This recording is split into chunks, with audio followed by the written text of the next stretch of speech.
हिंदुओं का करो अपमान ताकि चले वोट बैंक की दुकान, हिंदू को दो गाली ताकि मिले वोट बैंक की ताली। इसी मानसिकता पर टीएमसी अर्थात तुष्टीकरण मुझे चाहिए पार्टी चलती रही है। दूसरे धर्म में कोई टीका टिप्पणी होती है तो वो उनकी गिरफ्तारी की मांग करती है, पार्टी से बर्खास्त करने की मांग करती है। आज टीएमसी ने केवल ट्वीट करके अपना पल्ला झाड़ दिया। क्या ऐसे चित्रण किसी और देवी देवता या भगवान या पैगंबर के बारे में दूसरे धर्म में करे जा सकते हैं? अगर करेंगे तो सर तन से जुदा करने की धमकियां मिलेंगी। नमस्कार, मैं हूं केशव मालान। काली का हुआ अपमान और उससे नहीं सहेगा हिंदुस्तान, यह लगातार नारे अब देश में चल रहे हैं। लेकिन इस बीच टीएमसी सांसद का विवादित बयान आना, आज इसी मुद्दे पर बातचीत करने के लिए हमारे साथ मौजूद हैं भाजपा के राष्ट्रीय प्रवक्ता शहजाद पूनावाला जी। बहुत बहुत स्वागत है सर आपका। टीएमसी सांसद का यह कहना कि काली को हमने मांस और शराब का सेवन के रूप में ही देखा है या कल्पना की है। देखिए, हिंदुओं का करो अपमान ताकि चले वोट बैंक की दुकान, हिंदू को दो गाली ताकि मिले वोट बैंक की ताली। इसी मानसिकता पर टीएमसी अर्थात तुष्टीकरण मुझे चाहिए पार्टी चलती रही है। और ये पहली बार नहीं है। महुआ मित्रा ने इससे पहले चोटी वाला राक्षस कहा था ब्राह्मणों को। इससे पहले उन्होंने शिवलिंग का मजाक उड़ाया था जब ज्ञानवापी मुद्दा चल रहा था। आपको याद होगा, सायोनी घोष इनकी एक नेता है, उन्होंने शिवलिंग के बारे में ऐसा चित्र दिया था ट्विटर पे। उसके बाद उनको टिकट देकर रिवॉर्ड दिया गया। कुणाल घोष ने माँ सीता का अपमान किया। तो ये लंबी परंपरा है तुष्टीकरण मुझे चाहिए की मानसिकता की, टीएमसी की, जहाँ पे हिंदुओं को ये गाली देते हैं वोट बैंक की ताली पाने के लिए। और इसलिए इसी श्रृंखला में दिया गया बयान है। महुआ मित्रा एक सीरियल ऑफेंडर है, परंतु देखिए कितने अफसोस की बात है कि ममता बनर्जी, दूसरे धर्म में कोई टीका टिप्पणी होती है तो वो उनकी गिरफ्तारी की मांग करती है, पार्टी से बर्खास्त करने की मांग करती है। आज टीएमसी ने केवल ट्वीट करके अपना पल्ला झाड़ दिया।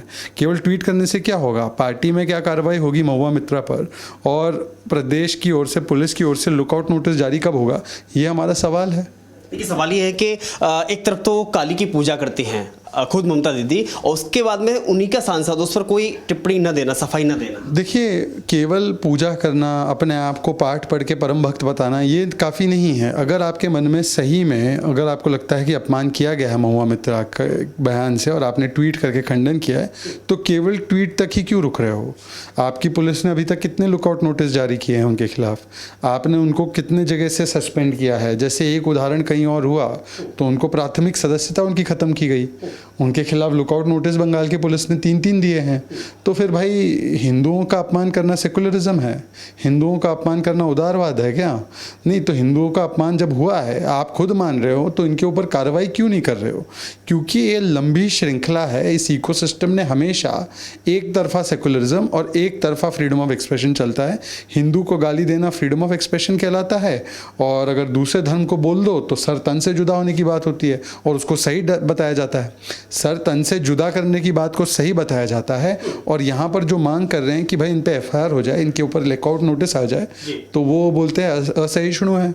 लेकिन इस बीच में जैसे सांसद होने के बावजूद भी अगर ये कहना कि मैं किसी से डरती नहीं हूँ, जो तथ्य है या फिर जो मैंने देखा है वही हकीकत है, ये कहना कि ना तो मैं पुलिस से डरती हूँ, ना आपके ट्रोल करने से डरती हूँ, और कोई भी आप कार्रवाई करें मैं उससे डरती नहीं, ये हमें नहीं कह रही है महुआ मित्रा जी, अपनी पार्टी को कह रही है। उनकी पार्टी ने उनको ट्वीट करके बोला कि हम आपसे एग्री नहीं करते। तो अगर ये फैक्ट है जो बता रही है, तो वो जाके ममता दीदी को ये फैक्ट बता दे। और ममता दीदी को वो ट्रोल मानती है, तृणमूल कांग्रेस के हैंडल को ट्रोल मानती है, उन्होंने कल अनफॉलो भी किया है। तो वो उनका पार्टी का विषय है, मैं उसमें कुछ नहीं बोल सकता। मेरा सिर्फ इतनी भूमिका है, मेरी भूमिका सिर्फ इतनी है कि ममता बनर्जी ने एक अन्य व्यक्ति के बारे में कहा गिरफ्तारी हो, ये हो, पार्टी से निकालो, तो ये वाली भूमिका जो उन्होंने दूसरे धर्म के ले ली, इस वाले मामले में क्यों नहीं ले रही? अब वो क्यों बोल रही है कि चलो हमने ट्वीट कर दिया, रफा दफा करो? शुरुआत इसकी लीना से होती है, जो डायरेक्ट जो फिल्म बनाते हैं, पोस्टर जारी करना और सिगरेट यानी कि आपत्तिजनक काली माता की मुंह में लगा करके, और उसके बाद में अब शिव और पार्वती का फोटो ट्वीट किया गया। तो जानबूझ करके आखिर इसके पीछे मंशा क्या लगती है? देखिए, ये कहते हैं कुछ लोग क्रिएटिव एक्सप्रेशन, में क्रिएटिव एक्सप्रेशन नहीं, ये है डेलिब्रेट प्रोवोकेशन। ये जानबूझकर उकसाना है क्रिएटिव और अभिव्यक्ति की आज़ादी के नाम पर। और केवल एक तरफा क्रिएटिव एक्सप्रेशन ही चल सकता। क्या ऐसे चित्रण किसी और देवी देवता या भगवान या पैगंबर के बारे में दूसरे धर्म में करे जा सकते हैं? अगर करेंगे तो सर तन से जुदा करने की धमकियां मिलेंगी। क्योंकि कोई सहिष्णु है, क्योंकि कोई संविधान का पालन करता है, क्योंकि कोई सड़कों पर नहीं उतरता, तो उसकी शराफत को उसकी कमज़ोरी ना समझी जाए।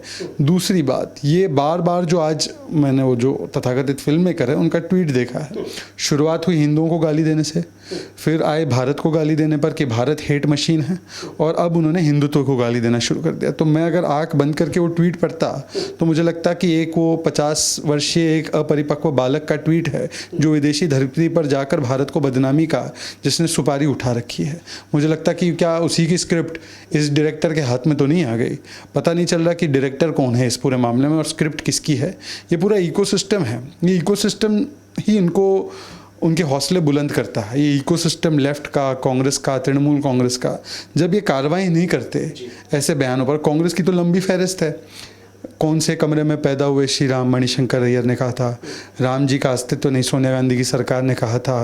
राम मंदिर नहीं बनना चाहिए।